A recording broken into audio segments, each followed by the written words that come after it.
एखाद्या गोष्टीवरती तुम्ही खूप जास्त विचार करताय थोड्या वेळपर्यंत, तर त्या गोष्टीबद्दल तुम्ही पॉझिटिव्ह असता.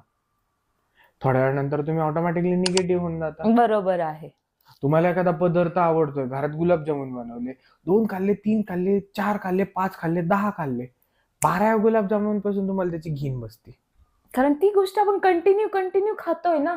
एक गोष्ट रिपीट करून माणूस कंटाळून जातो आणि शेवटी काय डिसिजन घ्यायचाय तो पॉइंट बाजूला राहतो आणि तिकडेच भरकटतो माणूस. सेम असंच होतंय. याचे दुष्परिणाम काय कळतात माहितीये का? काय होतंय याने? सगळ्यात पहिले स्ट्रेस एन्झायटी येते. ही स्ट्रेस आणि एन्झायटीची पहिली पायरी, कारण तुम्ही निगेटिव्हली तिथंच फिरताय, तिथंच हे होताय. इरिटेट होऊन जातो. दुसरी गोष्ट, कोणत्याही गोष्टीकडे पाहायचा दृष्टिकोन तुमचा निगेटिव्ह होऊन जातो. बरोबर आहे. इतके तुम्ही निगेटिव्ह होता एखाद्या गोष्टी, म्हणजे तुम्हाला जर एखाद्याने सांगितलं, यार तो आपला मित्र नाही का, त्याचं लग्न जमलंय,